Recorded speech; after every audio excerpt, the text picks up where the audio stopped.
Hello, part 15. Let's play Dragon Force. MarauderEX here, beating the crap out of a Skull Child. Pain is the last one I'm dealing with, and sending Gullin out to deal with him. The Black Knight always triumphs. We have a lot of Black Knight jokes. If you haven't seen Monty Python, shame on you. Alright, this really is just an exercise in futility. Cavalry are better than soldiers. They're stronger than soldiers. I took a loss, and I've got enough MP to do cross flash twice. So he's gonna be half dead almost by the time I get him. But that's the beauty of Skull Children. They're not meant to be difficult. They're meant to be a mindless fight for XP and to keep you focused on how the battle mechanics work. Or to give you an idea how to, test. You can play with different strategies, figure out what you're going to do, get used to the different formations. That's their point. So, both of them are dead. Good amount of XP all around. So, next is going to be Vlad. I swear next is going to be Vlad. And since the castle is already level 1, it actually will not decrease in level.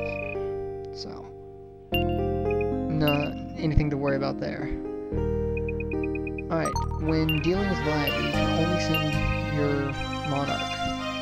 If you send him with a group, he gets mad and tells you to come back alone. So, it's a one-on-one fight. Vlad goes in mimicking the same number of troops that you have.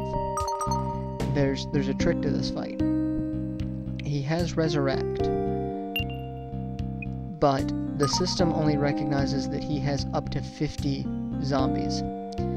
So if you can get him to use Resurrect before losing under 50 troops, so if he's at 51 or higher and uses Resurrect, he won't get anything back.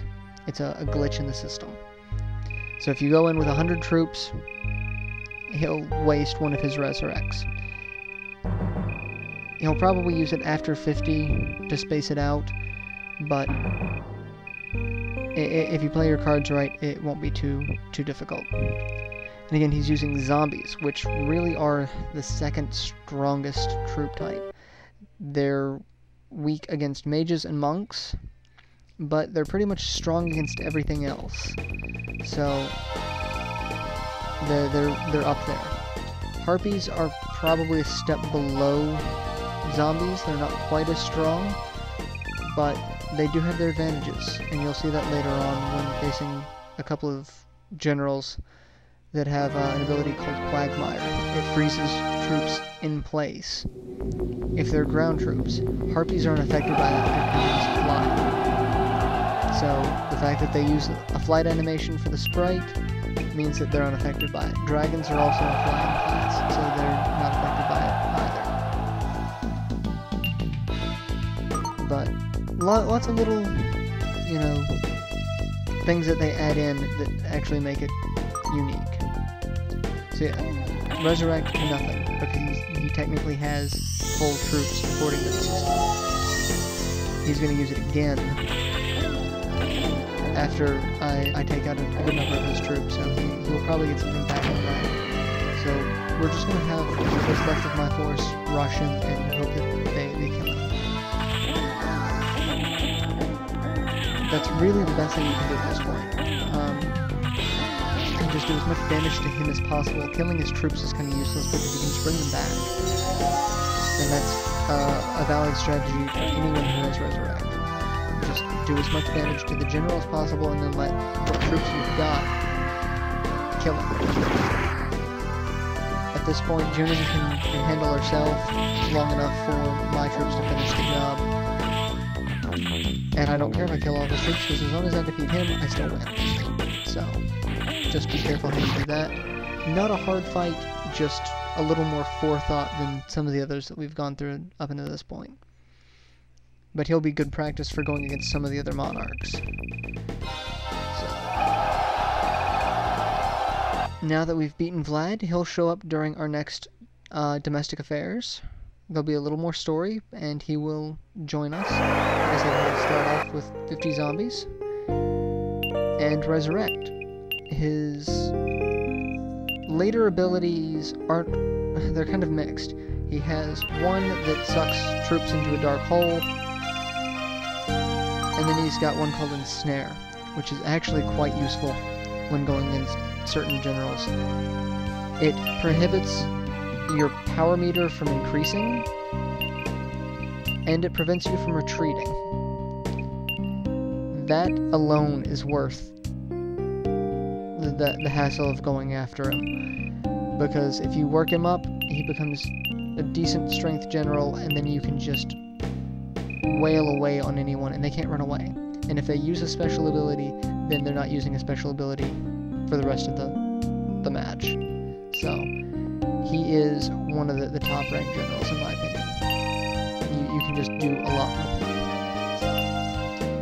So make sure that he is on the front lines as much as possible and leveled up, because you can get a great amount of use out of it. And I'm going to look around and see what my next plan is, because south is the goal. There is one castle that I have to go through if I want to go after. The troops that are in it are a pain. They are really strong, and even if I win the fights, chances are I'm going to kill most of them. And if I do capture them, the odds of me recruiting them are slim to none. I very rarely get them unless I'm playing as a win. So, good luck with this fight. It's a pain. But it'll be entertaining nonetheless. So. Alright, domestic affairs, and dialogue with Vlad. I don't quite understand the difference in the tribes. He's a monster, but he's not a monster, he's an immortal, and there's a difference. I don't really think we've met any of the actual monster tribe. And where his stance is with Madrick, they're not quite clear on. So it's not just you're dealing with people, you're dealing with monsters, and then immortals. So it's all very confusing, and they don't get into the meat of it. So you're left sitting here going, what the hell are you talking about? What? Okay. That's why I said early on that the story is really choppy. It's really kind of poorly pieced together because they're trying to fit so much into it when it's mainly a tactics and strategy game. The story is just a loose connection to everything else. So.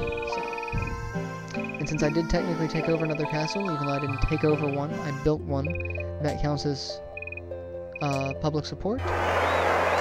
And I'm going to go ahead and cut it here. You'll see in the next video. I'll pick up from this point, and we'll start going south.